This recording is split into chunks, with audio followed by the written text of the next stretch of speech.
Okay ma'am. ఇప్పుడు ఈ pregnancy topic ఒక పక్కకు ఉంచితే, పెళ్ళైన తర్వాత రిప్రొడక్టివ్ ఏజ్‌లో పెళ్ళైన కొత్తలో కొన్ని ప్రాబ్లమ్స్ వాళ్ళు ఫేస్ చేస్తూ ఉంటారు. బాడీలో హీట్ ఎక్కువయిందని, కరెక్ట్. లేకపోతే ఇన్ఫెక్షన్స్ వచ్చాయని, హ్మ్. ఇలాంటివి ఎక్కువ కంప్లెయింట్స్ వస్తూ ఉంటాయి. అవును. ఇవి ఎందువల్ల వస్తాయి? దీనికి రీజన్స్ ఏంటి?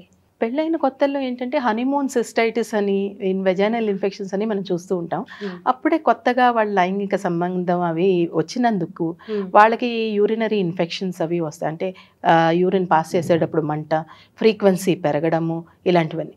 సో, ఇలాంటివి ఏదైనా జరిగితే గనుక ఇమ్మీడియేట్‌గా డాక్టర్‌కి చూపించుకొని యూరిన్ టెస్ట్ చేయించుకుని, వీలైతే యాంటీబయోటిక్ అది వేసుకోవడం.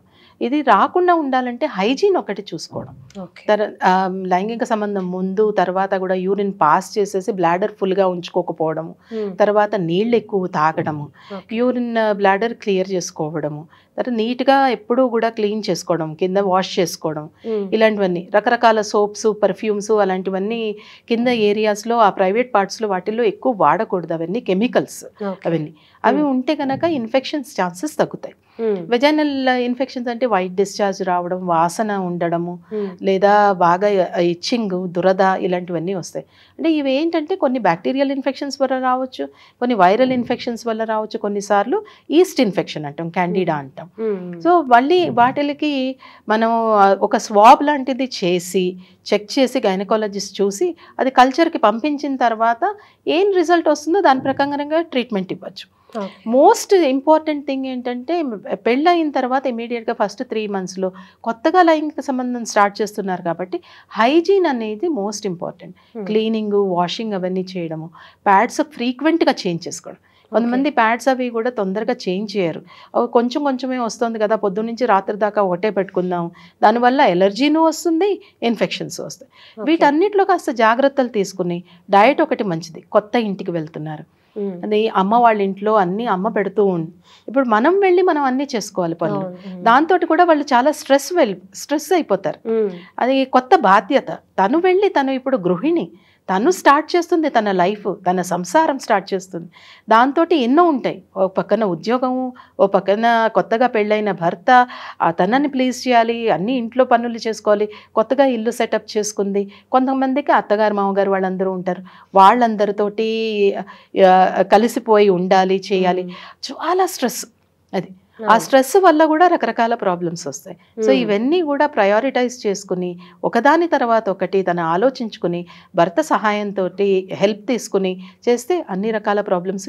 ఓకే. మళ్ళీ ఫిజికల్ యాక్టివిటీ మంచిగా ఉండాలి, భోజనం అది మంచిగా చేయాలి, balanced diet, drink a lot of water is very important, as well as sleep.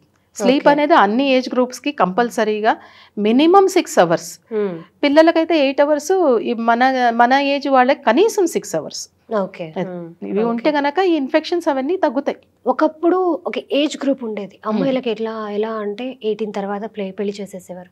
అబ్బాయిలు 21, 25, అబ్బాయిల్లో అది వర్కౌట్ అవుతుంది. కరెక్ట్. బట్ ఇప్పుడు అమ్మాయిల్లో కెరీర్ చూసుకోవాలి, లేకపోతే బాగా సెటిల్ అవ్వాలి, కరెక్ట్. తర్వాతే పెళ్లి చేసుకోవాలి అని కొన్ని ఇండివిజువల్ డెసిషన్స్ ఎక్కువైపోయాయి. అవును. ఈ ఏజ్ లోనే పెళ్లి చేసుకుంటాను అని చెప్పి. అవును. తర్వాత ప్రెగ్నెన్సీకి ఇబ్బంది పడుతున్నారు. అవును. సో అంటే what time correct to get marriage? Ideal time for marriage is around 20 to 25 years. Okay. At least before 30 years minimum. ఎందుకంటే మనం కెరియర్ కోసమని మనం ఎన్నన్నా పోస్ట్పోన్ చేయొచ్చు. మన బాడీ క్లాక్ అనేది పోస్ట్పోన్ అవ్వదు. అది దాని ప్రకారంగానే ఏజ్ ప్రకారంగా అది వెళ్తుంది. పుట్టినప్పుడు దాదాపు ఒక 10 లక్షల ఎగ్స్ ఉంటాయి. అలాగే మెచ్యూర్ అయ్యే టైంకి 1,00,000 నుంచి 3 లక్షల వరకు ఎగ్స్ ఉంటాయి మనకి. అలా తగ్గుకుంటూ వస్తాయి. గర్భంలో ఉన్నప్పుడు 60 లక్షల పైన ఉంటాయి. పుట్టే టైంకి మన అండాల్లో దాదాపు 10 లక్షల వరకు వచ్చేస్తాయి. అదే పెద్ద మనిషి అయ్యే టైంకి ఒక 3 లక్షల వరకు వస్తాయి. అలా ప్రతి నెల ఋతుక్రమంలో అవుతూ ఉంటే ఒక అండం విడుదలవ్వడానికి ఒక 20-30 ఎగ్స్ అవి పెరిష్ అయిపోతాయి అన్నమాట. అలా మనకు తగ్గుకుంటూ వస్తాయి. So best and peak time between 20 to 30 years marriage అయ్యి పిల్లలు పుడితే వాళ్ళకి కాంప్లికేషన్ రేట్స్ తక్కువ ఉంటాయి, ప్రెగ్నెన్సీ ఈజీగాను వస్తుంది వాళ్ళకి. అది బెస్ట్ పీరియడ్ అనమాట. ఇప్పుడు ఏంటంటే 30-35 ఏళ్ళకు కూడా ఎవరు పెళ్లి చేసుకోవటం లేదు. అంటే yes, that is their decision. We're not here to judge anyone, but they have to understand. ఆ డెసిషన్ ఎప్పుడైతే తీసుకుంటామో వాళ్ళు ఏంటంటే 35 అయిపోతుంది, సడన్గా పెళ్లి చేసుకుంటారు, వెళ్తారు, ఒక 3 నెలలు చూస్తారు, ప్రెగ్నెన్సీ రాలేదు. రాకపోయేసరికి ఇంక ఇమ్మీడియట్గా డాక్టర్ దగ్గరకు వచ్చి నాకు ఎందుకు ప్రెగ్నెన్సీ రాలేదు, నాకు చూడండి నాకేమైపోయింది, ఇవన్నీ బాధపడిపోతూ ఉంటారు. దానికి వాళ్ళు అర్థం చేసుకోవాలి ఏంటంటే రాను రాను తగ్గుకుంటూ వెళ్తాయి. ఎగ్ రిజర్వ్ అనేది తగ్గుతూ ఉంటుంది. చాలా బేసిక్ టెస్ట్స్ ఉంటాయి. ఎప్పుడన్నా వాళ్ళు డెసిషన్ అలా తీసుకున్నప్పుడు once in 2 to 3 years ultrasound scan చేయించుకోవడము, ఏఎంహెచ్ అనే హార్మోన్ ఉంటుంది అది చేయించుకోవడము, హీమోగ్లోబిన్ లాంటి వేరే టెస్ట్లు. అది ప్రెగ్నెన్సీలోనే కాదు, జనరల్గా మనం కూడా, అదే నేను ముందే చెప్పింది, లేడీస్ ఎప్పుడు కూడా అందరినీ ముందు పెడతారు. పిల్లల్ని, పెద్దవాళ్ళని, వాళ్ళ అమ్మ వాళ్ళని, అత్తగారు మామగారిని, హస్బెండ్ని, అందరినీ ముందు పెడతారు. వాళ్ళందరి సంగతి చూసుకుంటారు, వాళ్ళ సంగతి చూసుకోరు. వాళ్ళ హెల్త్ చూసుకోవడానికి ప్రతి ఏడాది ప్రివెంటివ్ చెకప్స్ అని ఊరికనే ఏమీ ఉండక్కర్లేదు. గైనకాలజిస్ట్ దగ్గరికి వెళ్తే వాళ్ళు చూసే అవసరమా లేదా అని చూసే టెస్టులు వస్తారు. బేసిక్ మినిమం టెస్ట్ వచ్చి ఇవే. Ultrasound scan once in 1 to 2 years చేయడం, ప్యాప్స్మియర్ ఒకటి కంపల్సరీగా చేయించుకోవాలి. ఎందుకంటే సర్వైకల్ క్యాన్సర్స్ అవన్నీ మనం వింటున్నాం ఈ మధ్య. సో వాటికి కూడా మనకి ప్రివెన్షన్గా మనం సర్వైకల్ స్మియర్ ఎప్పుడు చేసుకుంటూ ఉంటే ప్యాప్స్మియర్ మనకి ప్రీ క్యాన్సర్ స్టేజ్లోనో ఇంకా ముందో మనకి తెలిసిపోతే మనం క్యాన్సర్ని ప్రివెంట్ చేయొచ్చు. అలాగే విటమిన్ డి, విటమిన్ B12 ముందు కూడా చెప్పుకున్నాం, మళ్ళీ చెప్తాను. ఎన్నిసార్లు చెప్పినా కూడా మనకి అది తక్కువ కాదు, మళ్ళీ మళ్ళీ చెప్పాల్సినవే ఇవన్నీ. ఇవన్నీ చేసుకుంటూ ఉండాలి రెగ్యులర్గా లేడీస్. చేసుకుంటే మనకి ఏమైనా ప్రాబ్లమ్స్ ఉంటే ముందే తెలుస్తుంది. ఓకే, మీరు అన్నట్టు ఈ క్యాన్సర్ కూడా ఈ మధ్య ఎక్కువ చూస్తున్నాం. కానీ ఆ టాపిక్లో వెళ్ళేదానికంటే ముందు నాకు ఒక చిన్న డౌట్ ఉంది. ఈ మధ్య నాకు అది ఎగ్జాక్ట్గా బయాలజికల్ వర్డ్ అయితే గుర్తులేదు. ఈ మధ్య సెలబ్రిటీస్లో ఎక్కువ చూస్తున్నాం ఎగ్ ఫ్రీజింగ్ అని చెప్పి ఒకటి చూస్తూ ఉన్నాము. అంటే ఆ ఎగ్ ఫ్రీజ్ చేసుకుంటే ఇన్ ఫ్యూచర్లో వాళ్ళు ఎప్పుడైనా పిల్లల్ని కనొచ్చు అని ఒకటి వింటున్నాం.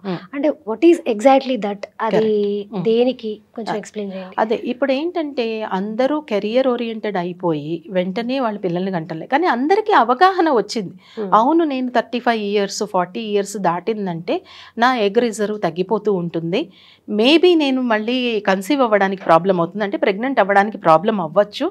ఇప్పుడు నేను నా జీవిత భాగస్వామిని నేను ఎంచుకోలేదు, కానీ ఇన్ ఫ్యూచర్ నేను ఎప్పుడైనా ఎంచుకోవచ్చు. నేను ఎంచుకున్న టైంకి నాకు గనక నా ఓవరీస్ ఫెయిల్ అయిపోయినా, ప్రీమెచ్యూర్గా మెనోపాజ్ వచ్చినా, లేదా నా ఎగ్ రిజర్వ్ తగ్గిపోయినా, ఇలాంటివి ఏమైనా జరిగితే నాకు ఏమైనా ఇబ్బంది అవుతుందని వాళ్ళందరూ మా దగ్గరికి వస్తున్నారు. అంటే మా దగ్గరికి అంటే IVF స్పెషలిస్ట్ దగ్గర. ఏంటి ఏమైనా చేసే పద్ధతి ఉందా అని. 3 రకాల పద్ధతులు ఉన్నాయి. పెళ్ళైన వాళ్ళైతే కనుక వాళ్ళు పెళ్ళి అయిపోయింది కానీ ఇద్దరు భార్యాభర్తలు కలిసి డెసిషన్ తీసుకున్నారు, మనకి 35-40 సంవత్సరాల వరకు మనకి పిల్లలు వద్దు అని. అట్లాంటి వాళ్ళు ఏం చేయొచ్చు అంటే వాళ్ళ స్పర్మ్ ఇంకా ఎగ్ స్టిమ్యులేట్ చేసిన తర్వాత తీసుకుని ఎంబ్రియో ఫామ్ చేస్తారు. అంటే టెస్ట్ ట్యూబ్ బేబీ అనేవాళ్ళు ఇదివరకు బయట బేబీని ఎంబ్రియోని తయారు చేసి ఎంబ్రియోస్ ఫ్రీజ్ చేసేవాళ్ళు. ఎంబ్రియోస్ ఫ్రీజ్ చేసిన తర్వాత ఎప్పుడు వాళ్ళకి బేబీ కావాలంటే ఆ ఎంబ్రియోని ఇంప్లాంట్ చేసి అది ప్రెగ్నెన్సీ చేయొచ్చు. దానికి సక్సెస్ రేట్ బాగానే ఉంటుంది. ఎందుకంటే ఇక్కడ ఆల్రెడీ బేబీ ఒక 8 cell stage 16 cell stage ఆ స్టేజ్కి వచ్చిన తర్వాత మనం పెడుతున్నాం కాబట్టి అది టేక్ హోమ్ బేబీ రేట్ అంటాం. అంటే పెట్టిన తర్వాత ప్రెగ్నెన్సీ వచ్చి వాళ్ళు మొత్తం 9 నెలలు కంప్లీట్ అయ్యి ఒక బేబీని తీసుకుని వెళ్ళే రేటు చాలా బాగుంటుంది. ఎగ్స్ అంటే కనుక అండాశయంలో నుంచి వచ్చే అండాలు, ఇవి సింగిల్ గెమీట్. అవి స్పర్మ్ ఫ్రీజింగ్కి బాగానే ఇది ఉంది, మగవాళ్ళకి స్పర్మ్ ఫ్రీజింగ్ చేయొచ్చు. అవి చాలా కాలం ఉంటాయి. వాటిని థా చేసిన తర్వాత మనము ఈ లేడీస్ వాళ్ళ గెమీట్, దాన్ని ఓవం అంటాము, అది ఎగ్ అది అనేది, దాంతో కనుక కలిపించే అది ప్రెగ్నెన్సీ వస్తుంది. కానీ ఓవం అనేది అంత గ్రేట్గా మనం ఏ స్టేజ్లో ఉన్న ఓవంని తీసినా కూడా అది అంత పెద్దగా ఏమీ ప్రెగ్నెన్సీ రేటుని ఇవ్వదు. చాలా మటుకు అవి కూడా పెరిష్ అయిపోతాయి. కానీ చెయ్యొచ్చు అలాంటివన్నీ. ఇంకా ఎస్పెషల్లీ ఎట్లాంటి వాళ్ళకి కొంతమందికి యంగ్ ఏజ్లో కొన్ని రకాల క్యాన్సర్స్ వస్తాయి, కొన్ని రకాల పెద్ద పెద్ద ప్రాబ్లమ్స్, మెడికల్ ప్రాబ్లమ్స్ అవి ఉంటాయి.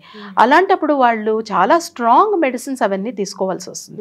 కీమోథెరపీ అనో రేడియోథెరపీ అనో అలాంటివి తీసుకునే ముందు జాగ్రత్తగా ఇలాంటి పనులు చేయొచ్చు. ఇవి అలాగే అసలు స్టార్ట్ అయ్యిందే ఈ ఉద్దేశంతో అనమాట అప్పుడు. కానీ ఇప్పుడు ఏంటి సోషల్ రీజన్స్ వల్ల, అంటే నేను ఇప్పుడు ఎప్పుడో పెళ్లి చేసుకుంటాను, నా ఎగ్ను ఫ్రీజ్ చేసి పెట్టండి అంటారు. కానీ వాళ్ళు తెలుసుకోవాల్సింది ఏంటంటే చెయ్యొచ్చు, కానీ సక్సెస్ రేట్ అంత గొప్పగా ఉండదు. ప్లస్ దాని కాస్ట్ కూడా చాలా ఎక్కువ. ఫ్రీజ్ చేయడానికి అది బ్యాంకులో పెట్టుకున్నట్టే. మనం బ్యాంక్ లాకర్లో ఏదైనా పెట్టుకుంటే దానికి మనం ఇంతని డబ్బులు కట్టినట్టు ఈ ఫ్రీజింగ్ టెక్నిక్కి చాలా చాలా చాలా దానికి ఒక స్ట్రింజెంట్ ఇవి ఉంటాయన్నమాట. అన్ని పాలసీస్ అన్ని ప్రోటోకాల్స్ ఉంటాయి. అవన్నీ ఫాలో అవ్వడానికి మంచి ల్యాబ్లో అవన్నీ పెట్టడానికి చాలా డబ్బు వ్యయం అవుతుంది అవన్నీ చేయడం కోసం అన్నమాట. ఇవన్నీ వాళ్ళు తెలుసుకుని వెళ్ళి ప్రాపర్ కౌన్సిలింగ్ తీసుకుని దాచుకుంటే పర్వాలేదు. కానీ టేక్ హోమ్ బేబీ రేట్ మాత్రం చాలా తక్కువ ఉంటుంది. అది వాళ్ళు తెలుసుకోవాలి. అండ్ అలాగే ఇప్పుడు సర్వైకల్ క్యాన్సర్ మనం ఎక్కువగా చూస్తున్నాము. అంటే ఓకే, ఇప్పుడు ఈ జనరేషన్ వాళ్ళకి, కొంచెం చదువుకున్న వాళ్ళకి సర్వైకల్ క్యాన్సర్ అంటే ఏంటో ఒక అవగాహన ఉంది.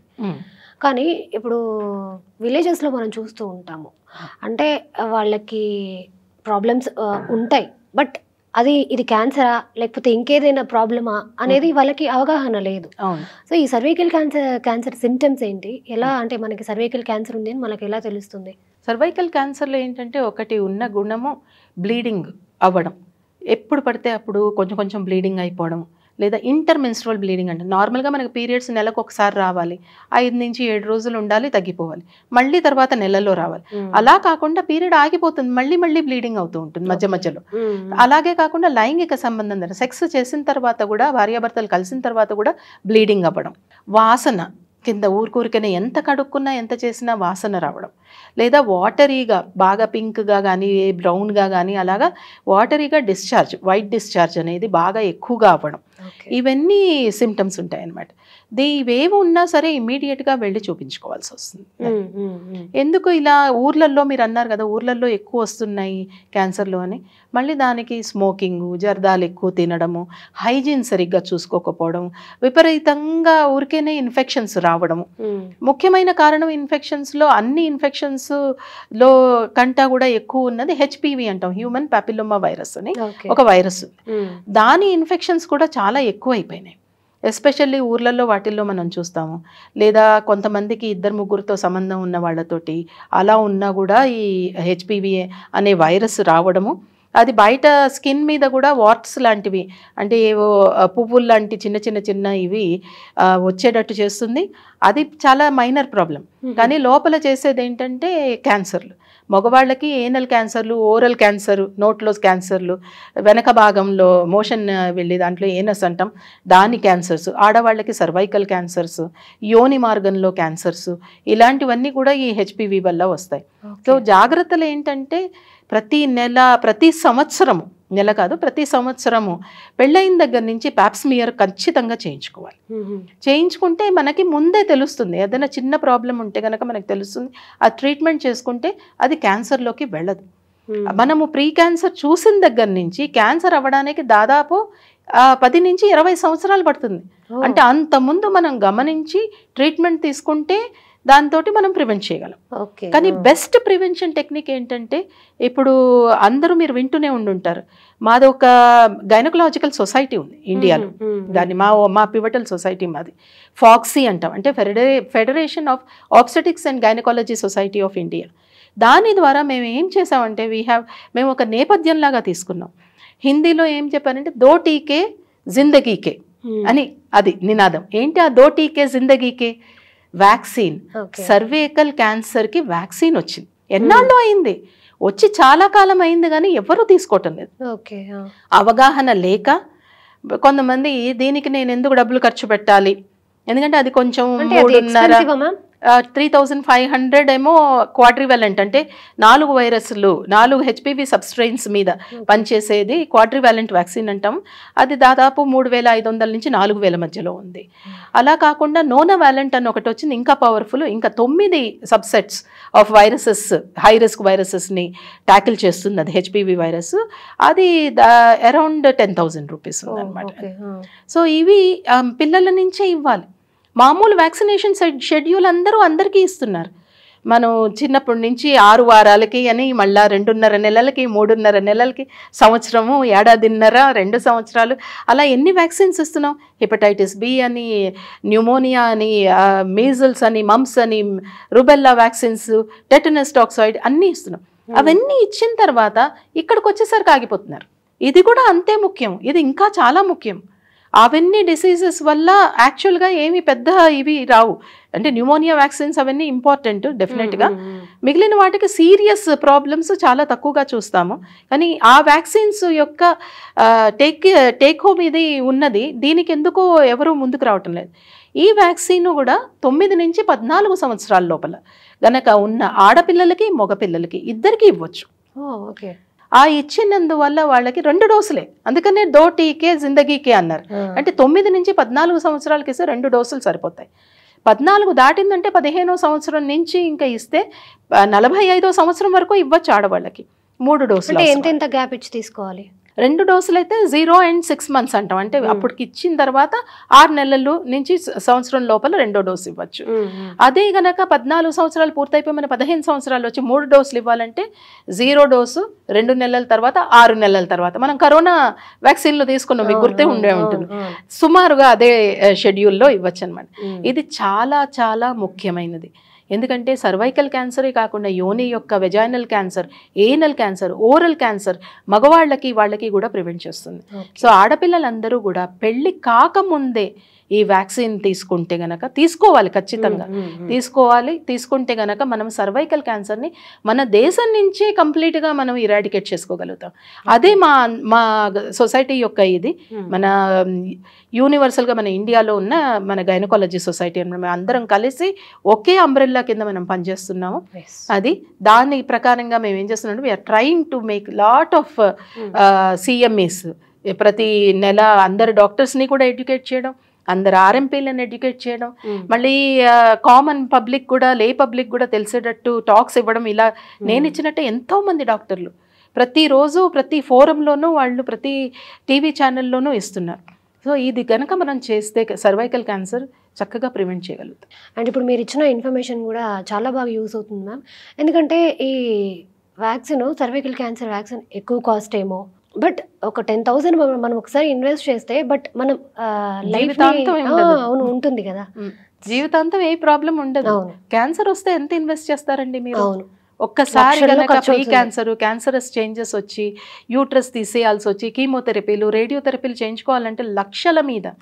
ఊర్లో మెడికల్ క్యాంప్ చేయడానికి వెళ్ళాను, వాళ్ళు మొత్తం పొలం అంతా అమ్మేసుకున్నారు. భార్యాభర్తలు ముసలి వాళ్ళు అయిపోయారు, క్యాన్సర్ వచ్చింది, వాళ్ళ పిల్లలు ఎక్కడికో వెళ్ళిపోయారు, వాళ్ళకి ఉన్న 4 ఎకరాల పొలము అమ్మేసినా కూడా ఇంకా ట్రీట్మెంట్ నడుస్తూనే ఉంది, వాళ్ళకి పూర్తవ్వలేదు. అలా ఎంతో మందిని చూసాం. ఇది ఒక ఎగ్జాంపుల్. మీరు ఇప్పుడు గనక ఏ క్యాన్సర్ హాస్పిటల్ దగ్గరికైనా వెళ్ళి మీరు ఇంటర్వ్యూ తీసుకున్నారంటే ఏమేమో అమ్మేసుకుని వాళ్ళు క్యాన్సర్ ట్రీట్మెంట్ తీసుకుంటున్నారో అది చూస్తే మీకు ఎంత హృదయ విదారకంగా, మీకు ఎంత బాధ అనిపిస్తుందంటే మీరు చెప్పలేనన్నమాట. అంత మీరు వెళ్ళి ఎక్కడన్నా చూడండి ఇంటర్వ్యూ చేసి క్యాన్సర్ ఫ్యామిలీ, ఆ ఫ్యామిలీలు పడే బాధ, ఆ మొత్తం ఫ్యామిలీ యూనిట్టే కంప్లీట్గా అసలు చెల్లా చెదరైపోయినట్టు అయిపోతారు వాళ్ళంతా. అంత ఇబ్బంది ఉంటుంది. దాని బదులు ఇలా వ్యాక్సిన్ అవి వేసుకుంటే దాని ద్వారా మనం క్యాన్సర్ ప్రివెంట్, ఎందుకంటే ఇది సెకండ్ కామన్ ఇండియాలో, this is the second common cancer. ఫస్ట్దేమో బ్రెస్ట్ క్యాన్సర్, తర్వాత ఇది second cancer. And it is easily preventable, completely preventable. So ప్యాప్స్మియర్లు చేయడము, వ్యాక్సిన్లు వేసుకోవడం ఎంత తక్కువ డబ్బుల్లో అయిపోయే విషయం ఇది. సో ఎవరు కూడా జాప్యం చెయ్యకూడదు, ఖచ్చితంగా అందరూ వెళ్ళి వేయించుకోవాలి. Okay, thank you ma'am, thank you so much. మీరు ఇచ్చిన ఇన్ఫర్మేషన్ సబ్స్క్రైబర్స్కి చాలా బాగా ఉపయోగపడుతుంది, పర్టికులర్గా మహిళలకి చాలా బాగా ఉపయోగపడుతుంది. ఎందుకంటే ఇది ఒక అవేర్నెస్, తెలుస్తుంది జనాలకు కూడా, తెలుసుకుంటున్నారు ఇప్పుడిప్పుడే. Nice ma'am, thank you ma'am. Thank you very much. మీ స్టూడియోకి పిలిచి నన్ను చక్కగా క్వశ్చన్స్ అడిగి నాకు తెలిసినంత నేను మీకు చెప్పగలిగాను. నాకు అందరు ప్రేక్షకులకి అది నచ్చుతుందని నేను అనుకుంటున్నాను.